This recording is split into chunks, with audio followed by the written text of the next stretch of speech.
Tenemos el placer por acá de conversar con don Franklin Solano, experto en urbanismo y desarrollo sostenible. ¿Qué tal, don Franklin? Buenas tardes, Nayel, mucho gusto y gracias por la oportunidad de poder compartir con usted y sus seguidores en esta plataforma. Bueno, estamos por acá para hablar sobre el tema de la presentación del informe de la situación y tendencias del sector vivienda 2024. En la parte de déficit, habitacional y calidad de vida, el déficit habitacional ha mostrado una leve disminución, pero sigue siendo una preocupación. ¿Qué factores específicos contribuyen en esta reducción? Bueno, el déficit habitacional se compone de dos partes, por decirlo así. Una primera, que es el déficit cuantitativo y otra que es el déficit cualitativo. El déficit cuantitativo es lo que se llama también faltante natural, que es cuántas casas hacen falta para que cada hogar tuviera su propia casa. Entonces es como restar a la cantidad de viviendas a la cantidad de hogares que hay, la cantidad de viviendas existentes. Entonces eso nos da un déficit cuantitativo. Y el otro es el déficit cualitativo, que es la sumatoria de viviendas que tienen problemas, que están en mal estado, los que están en estado regular y que tienen hacinamiento. Entonces, esto hace que la forma tradicional de contabilizar el déficit habitacional es que se toma en cuenta solo las viviendas, bueno, las malas y las viviendas regulares que tienen hacinamiento, pero hay una enorme cantidad de viviendas en estado regular que no tienen hacinamiento. Si nos quedamos con la forma tradicional de calcular el déficit habitacional, esto nos da como 145.000 unidades. Pero si contabilizamos todas las viviendas que requieren algún tipo de intervención, de reparación, o sea, las viviendas que están en estado regular, no solo las que tienen hacinamiento, eso alcanza como a 700.000 viviendas, que es más o menos un 40% de los hogares de Costa Rica. Entonces, ahora, la tendencia de los últimos años es que ha venido bajando esa situación de las viviendas. Las viviendas, la cantidad de viviendas malas se han disminuido y ha disminuido la cantidad de viviendas regulares. ¿Qué ha pasado acá? Podría ser efecto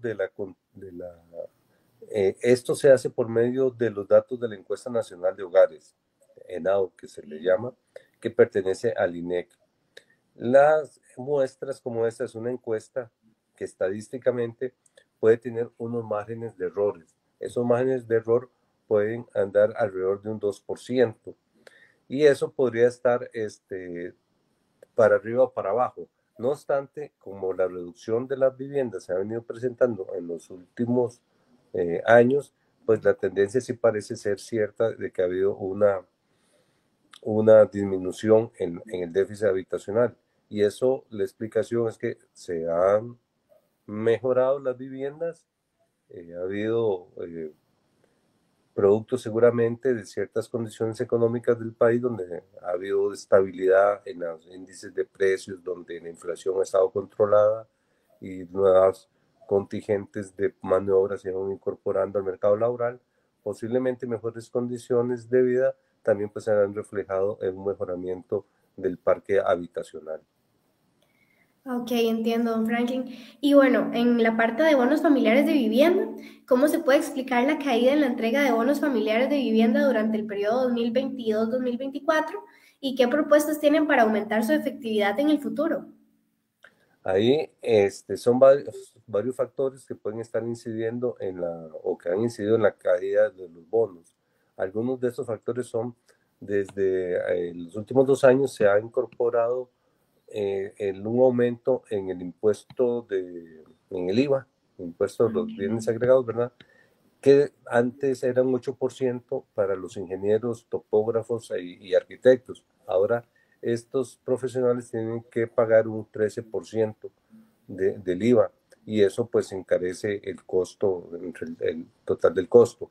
Ha habido aumentos de algunos insumos de construcción, fundamentalmente en los últimos años de los que son los insumos eléctricos, o sea, para las instalaciones eléctricas de las viviendas. Siempre el acceso al suelo se vuelve más oneroso, siempre el precio de los terrenos es más caro y eso incide en el precio final de la vivienda.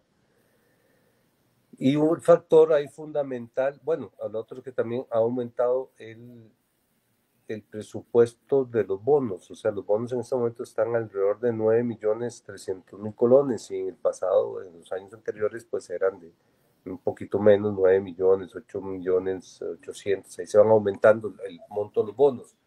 Pero lo más drástico aquí ha sido un recorte en el presupuesto del Bambi.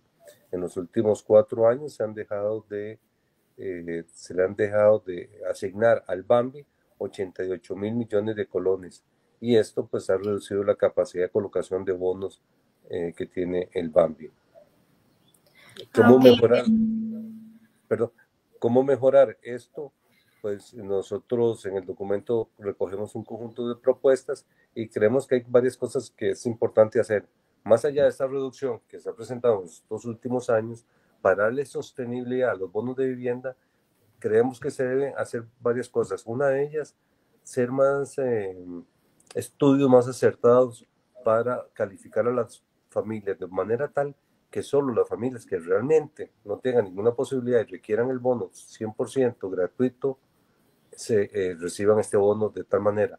Otras familias podrían hacer un esfuerzo y con una mejor información entrar a formas de crédito, o sea, recibir un bono, pero también un crédito, un financiamiento de bajo costo para que puedan tener una solución de vivienda más acorde y que también los fondos del Bambi alcancen para más bonos al poder no entregar bonos totales, sino parciales y los totales solo para las familias que así lo requieran.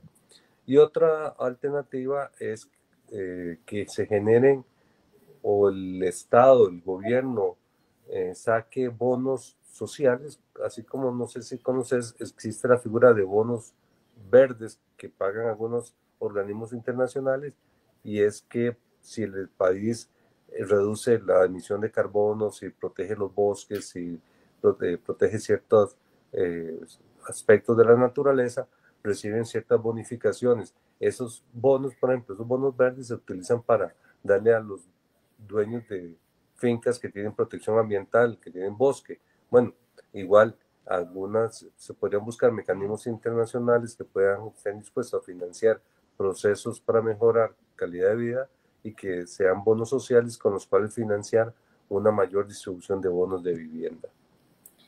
Ah, ok, sería entonces buscar otras alternativas que también le ayuden a los costarricenses.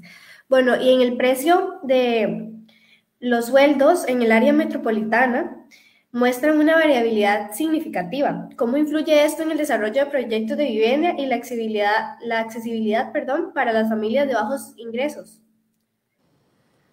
Sí, la vivienda desgraciadamente se ve no como el derecho humano que es, o sea, la vivienda es un derecho humano y así también está garantizado en nuestra constitución política, pero asume características y se ve como una mercancía en el mercado. Cuando digo como una mercancía es como que usted vaya a comprar una silla o vaya a comprar un vehículo, vaya a comprar ropa. O sea, si usted puede pagarla, la puede comprar y si no, no tiene acceso. O tiene que buscar productos de menor calidad. Y en ese sentido, los suelos más caros, que uno puede decir de mejor calidad para desarrollo residencial, están en la ciudad, en el centro de la ciudad. ¿Por qué? Porque normalmente las ciudades son lugares más planos, con mejor, eh, ya donde hay inversión en los servicios públicos, en carreteras, en escuelas, en salud, en comercio. Entonces, esos suelos son más apetecidos y tienen un mayor valor. Cuando normalmente entonces, como no nos alcanza el dinero para pagar ese suelo, tenemos que buscar suelos más baratos y los suelos más baratos suelen estar en zonas más lejanas de estos centros urbanos y en zonas de condiciones más difíciles para urbanizar, suelos quebrados, suelos con condiciones no tan agradables, qué sé yo, y entonces por abaratar el acceso al suelo, se puede estar cayendo o generando procesos de ocupación y cambio de uso del suelo, botando bosque o botando sí, árboles para generar suelo accesible. Pero normalmente eso tiene una trampa, y es que al final usted tiene que invertir más tiempo y más recursos en transporte, en movilidad.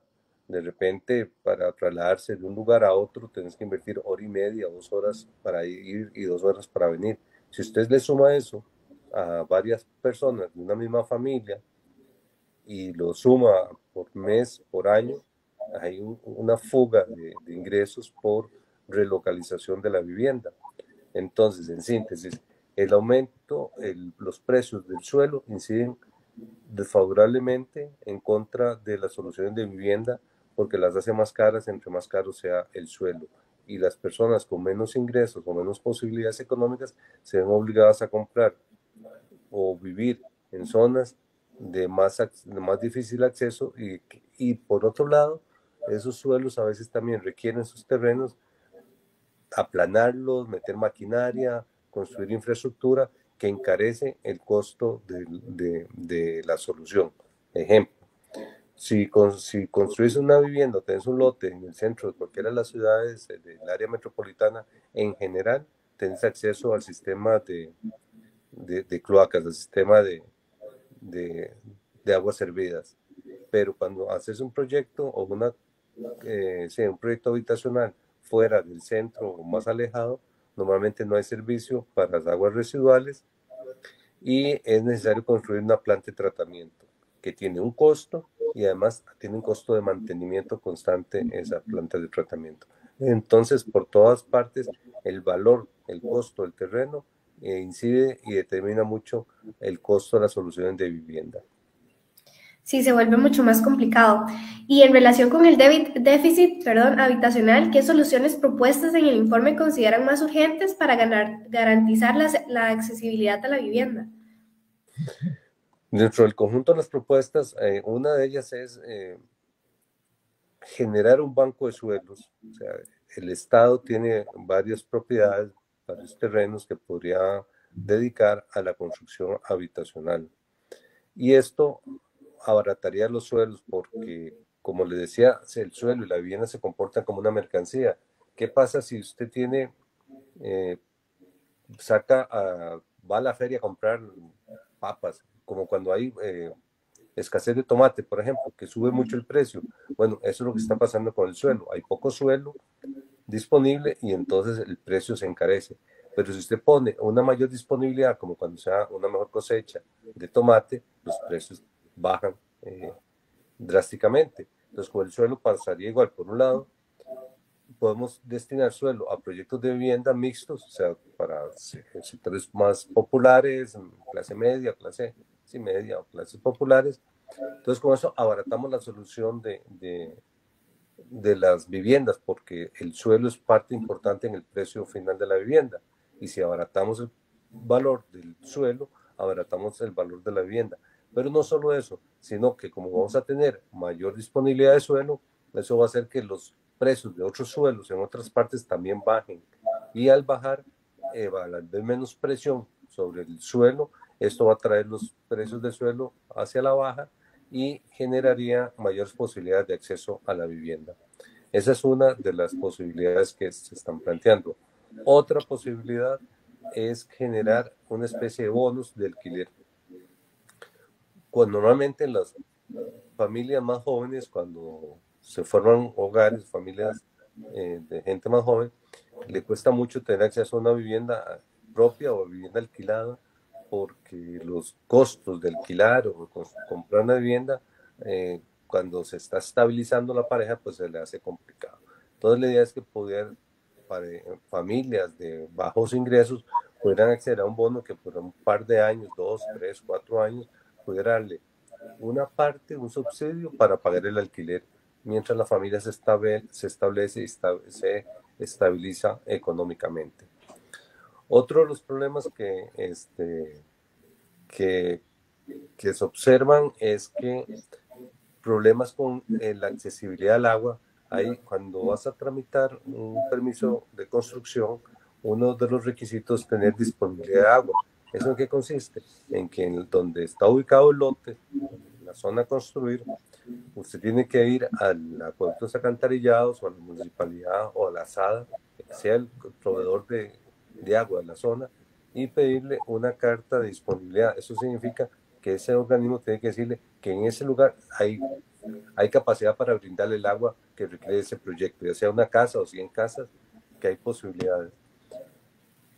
Últimamente esta disponibilidad de agua se ha ido reducida y entonces la gente no puede tramitar el permiso de construcción porque no hay disponibilidad de agua, y eso también está retrasando proyectos de gestión habitacional.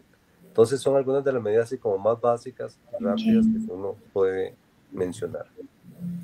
Está bien, perfecto, don Franklin. Muchísimas gracias por esta información tan valiosa sobre el informe de la presentación de la situación en tendencias y tendencias del sector vivienda del año 2024. Fue un gusto. Con mucho gusto, a la orden. Bueno, muchísimas gracias. Y ahí.